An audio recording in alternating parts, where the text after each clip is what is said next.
Good morning, everybody. I'm happy to introduce and give the floor to Delma Rodriguez, Director of Anillo Cultural and Local Networks. She will be the moderator of the Public Policies panel. You have the floor. Thank you very much for introducing the start of the panel. To me, it's an honor being able to meet with these dear guests and that make up a conglomerate of culture, education, and technology. So I want to thank especially Raina, Carlos Casasu, Santiago, Rincon Gallardo for accepting the invite and for accepting the conditions to meet all at some point. So thank you all for the effort. I will make a short introduction to what we understand of why during this panel of public policies in this Congress. Well, during the pandemic, we've had to instrument different public policies that are specific to help education and culture in the short term. How much or has it worked or not, these public policies or these measures? We still don't have a clear idea on these results, but the problem of public policies in this situation of pandemic has helped to support different emergency situations that we're living today. And also, we see that public policies need designs and proposals that are not only to help during the crisis, but that they generate future things, that they generate other scenarios in short, mid, and long term. That's why, with different regional and global experiences, we can ask ourselves, how do public policies integrate the teaching role, education, and distance and the internet, which are the panels that you will see in the 2 days of the Congress. But also, we see that we need an exclusive space for analysis and proposals to think about public policies.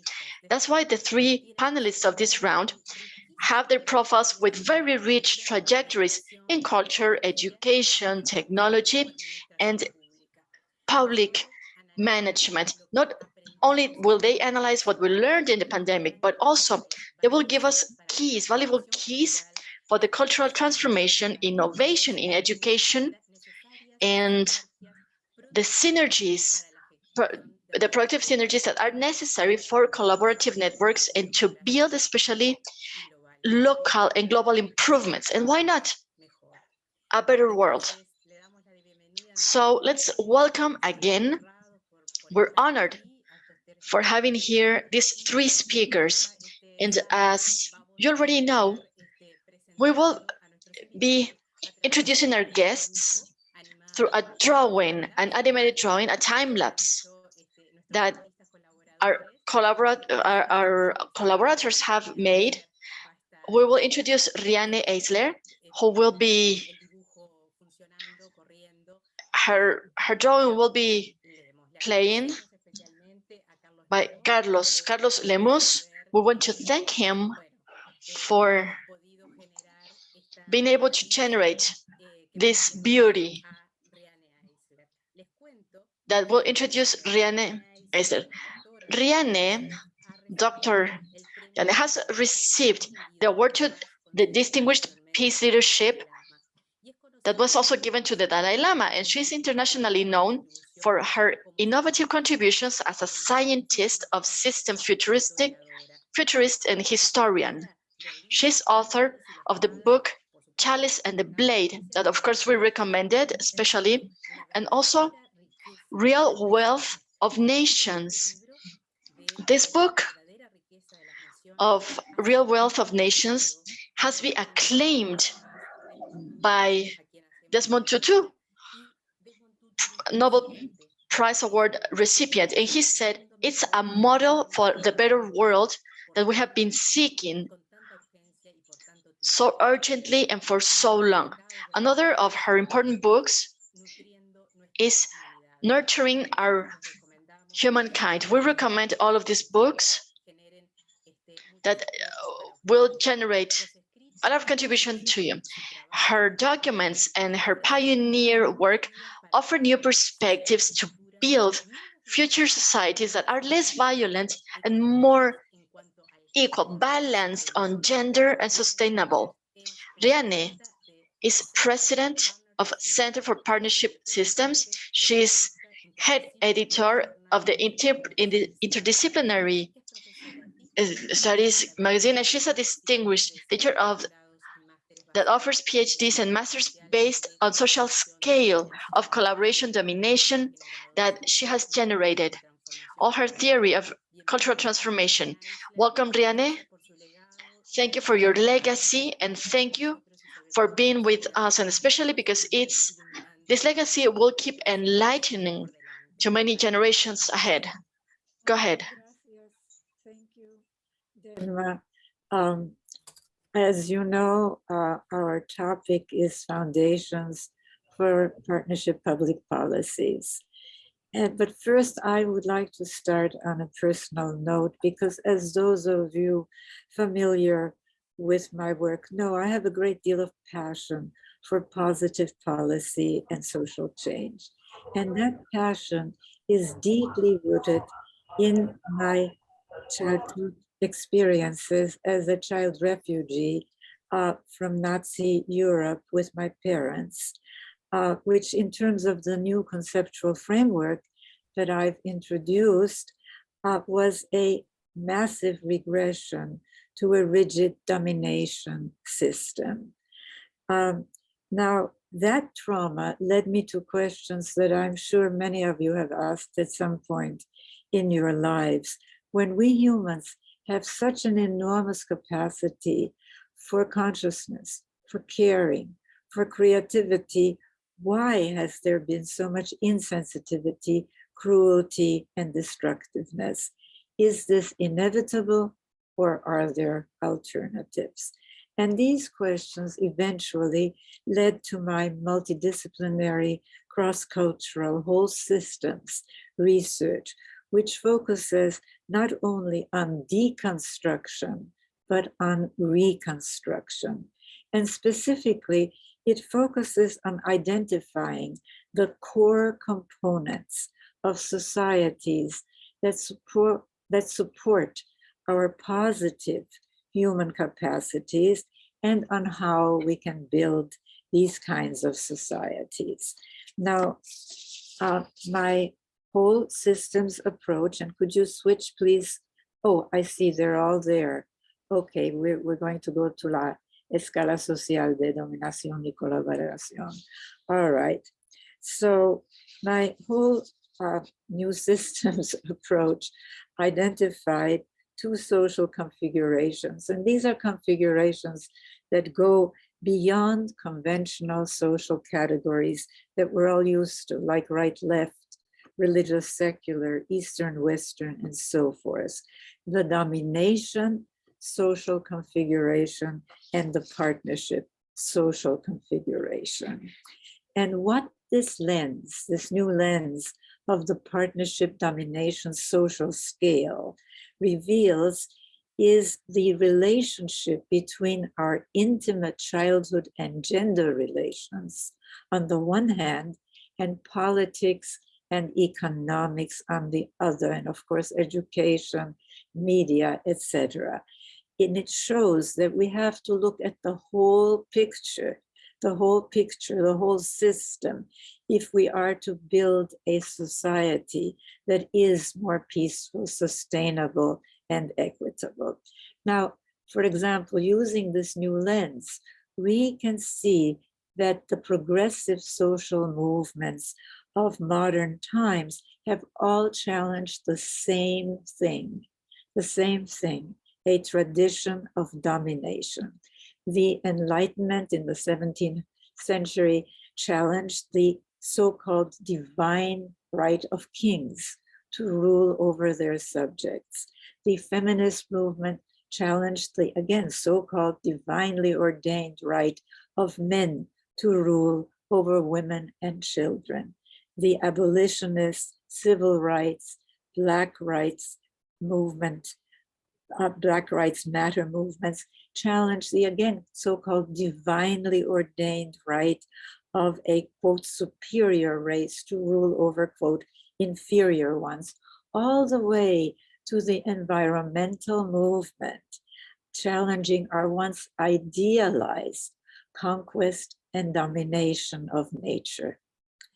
But these movements focus primarily on dismantling the top of the domination pyramid, politics and economics as conventionally defined. And they paid far, far less attention to four interconnected foundations of either domination or partnership systems. The first cornerstone foundation is childhood, because we know that from neuroscience that what children experience and observe, especially in their first 5 years, shapes nothing less than the architecture of our brains. And with this, how we think, how we feel, how we act, including how we vote. The second cornerstone, again, is one that we are not used to thinking of as a core social issue, is gender. Consider that ranking the male form of our species over the female form. What does it tell us? What does it tell a child? It is a template for equating difference with superiority or inferiority, dominating or being dominated, being served or serving, and hence it's a template for all in-group versus out-group prejudices and rankings, be it racism, anti-Semitism, and so forth. The third cornerstone is economics, but economics that goes beyond both capitalism and socialism, because consider that current economic systems, both capitalist and socialist, fail to properly value and reward the most fundamental human work, the work of caring for people and for nature. And the fourth cornerstone, and they're all interconnected, is story and language. Consider that many of the stories we are told today that are our heritage from more rigid domination times present violence, domination as normal and inevitable. So it is on these foundations, these domination foundations in childhood, gender, economics, and story language, that domination systems of strongman rule and violence have kept rebuilding themselves in regression after regression. For example, Putin, a strong man ruler who launched his barbaric invasion of Ukraine, he also in 2017 radically reduced the penalty, the legal penalty for family violence. So it is today substantially less in Russia than for hurting or killing a stranger. Why? Because of the link between an authoritarian and male-dominated punitive family and an authoritarian male-dominated violent state. Nothing to do with women and men. We're talking about stereotypes now. And this connection is also visible through the partnership domination biocultural lens in other contemporary regressions to domination, whether Nazi Germany, I was born into that massive regression, which is a Western secular society, religious societies like the Taliban, ISIS, Khomeini's Iran, Eastern societies, In all of these, think about it, the subordination of women in a male-dominated, punitive family is a top priority. There's a reason for this. Now, progressive public policy, education, and media must also recognize and also educate others to recognize this connection if we are to build the foundations for a better world. We must educate people to move to a caring economics of partnerism, where the so-called women's work of caring for people starting at birth and the work of caring for our natural life support systems is truly valued and properly rewarded. And for this, we need new metrics, new measures that show this value instead of the current GNP, GDP, which include as productive activities, actually activities that harm and even take life. For example, selling cigarettes and the resulting medical costs, resulting funeral costs, they all make GDP go up. And a stand of trees, which we need to breathe, it's only included in GDP and GNP if it's dead, if it's a log.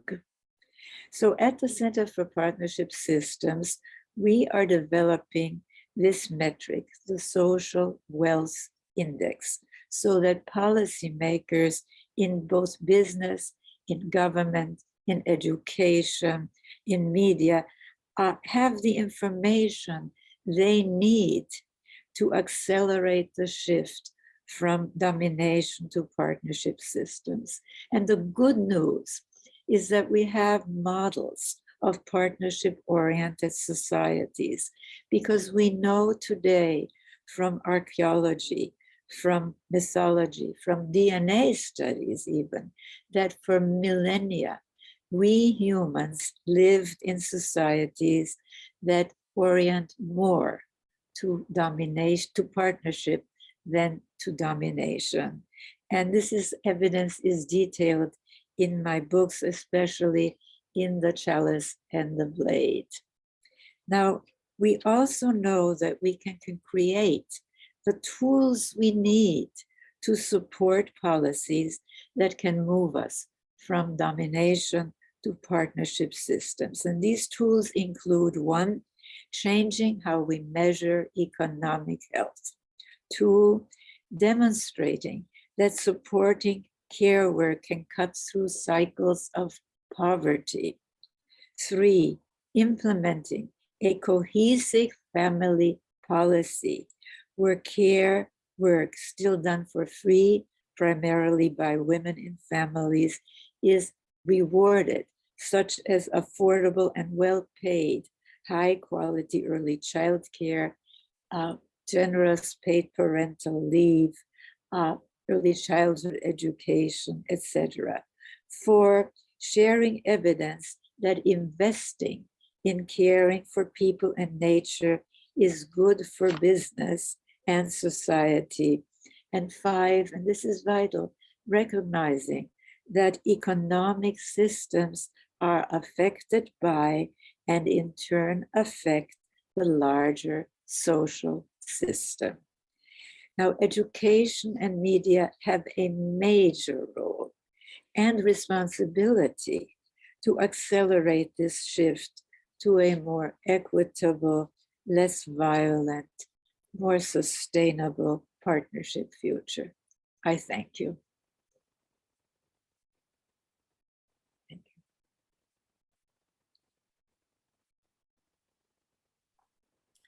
Gracias, profesora Eisler, por sus palabras. Thank you, Professor Eisler, for your words, for summarizing how we can transform each other. There's nothing else to add. How we can transform ourselves. Thank you for the 4 cornerstones and the 5 steps in this cultural education transformation and for society. Thank you. Now, let's continue